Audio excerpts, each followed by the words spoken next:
Hello there, and welcome to my TED Talk. I'm joking. Hi, I'm Deja. So, what is this? This is a YouTube channel. I'm gonna talk about books. Hi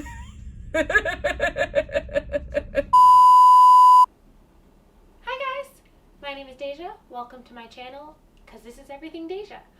Here we're probably going to mainly talk about books, like I mentioned earlier, but anything else. That's why it's called Everything Deja, because I'm pretty much just going to show you guys my life.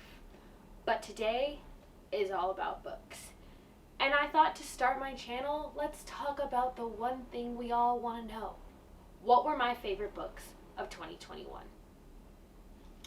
Let's get started.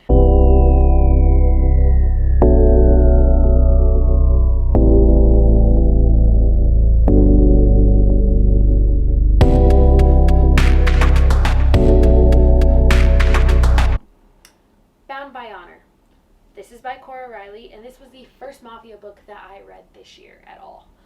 It probably tore me down the rabbit hole of Mafia romances. Now, Honorary Luca is my book boyfriend of the year.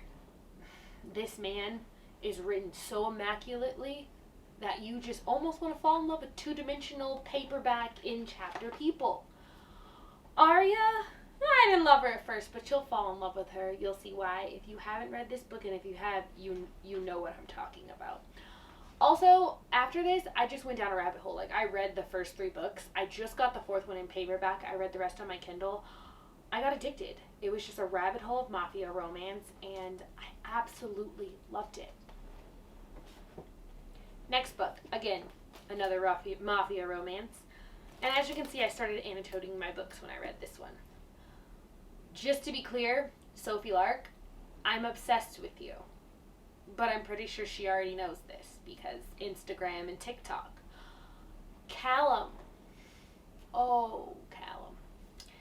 Callum and Ada's story was just, ooh, okay, enemies to lovers, a little bit of this, a little bit of that, a little bit of Mafia, people getting shot. It was great. She's feisty. I love a feisty female main character. That's probably what drew me into this book the most. All of Sophie Lark's books have these strong female characters that may go through some crap, but they just always come out on top. And it just sucks you in. I am officially on the second one of these right now, but this one had to make my 2021 top list. Moving on to a little bit of fantasy and a little bit of something I like to call my obsession with Persephones and Hades. Whew! Neon Gods. I'm pretty sure all of you know about this book. It made Goodreads like top fantasy novel, top romance. It's amazing. Takes you on a whirlwind into this whole mythos city and how you get to see the difference between Hades territory and you get to see the difference between the other territory and like the dark side of things, and it just sucks you in. And I mean, this version of Hades and Persephone is modernized. I loved it. Katie Roberts, you know how to write a book and you know how to draw a sin.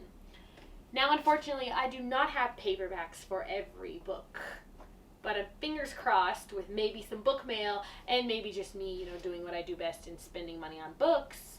One eternity later. The next book to make the list is going to be a controversial one, and that is Den of Vipers. I know I started my book journey on TikTok, and that's how I found this book. A lot of you love it, a lot of you hate it, but don't drag me in the comments. I love this book. I'm sorry, it was way too long, but it was spicy, it was dirty, and need I say less, the Diesel, the scene with the knife? Guys, I'm sorry. This book had me down a rabbit hole of dark romance, and I loved it. It was actually the first book I read this year.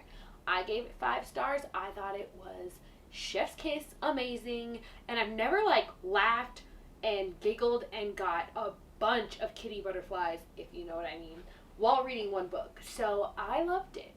If you don't, I'm sorry. But this is my favorite books of 2021. Moving on.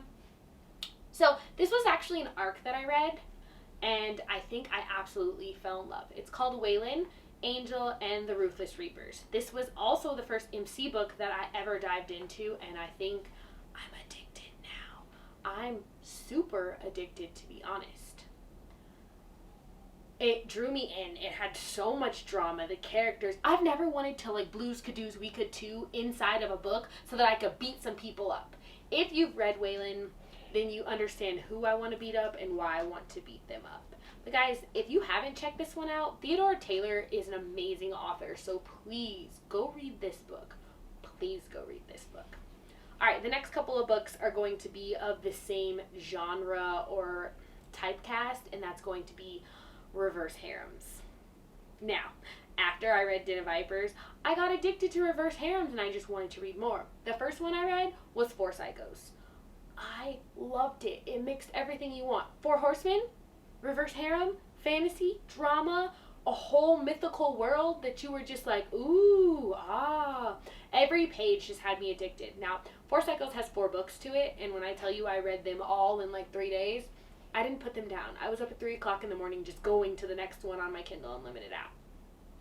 So, of course, Four Psychos had to make it. The next reverse harem is going to be Havoc.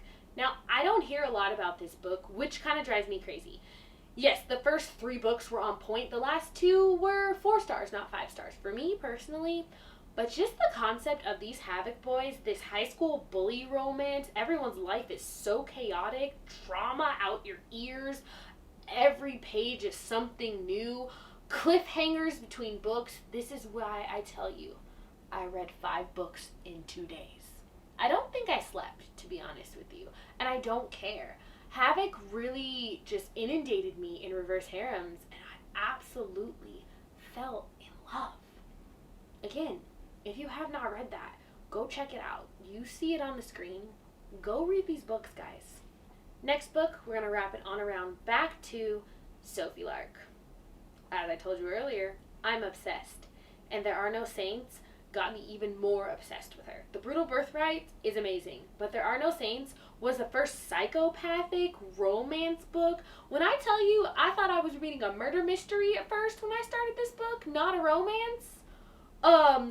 Jumped in head first. Drama, chaos, craziness. Thought the main character was gonna die. I don't want to spoil anything if you haven't read it, but this book draws you in and you just don't want to put it down. It is a one-sit read.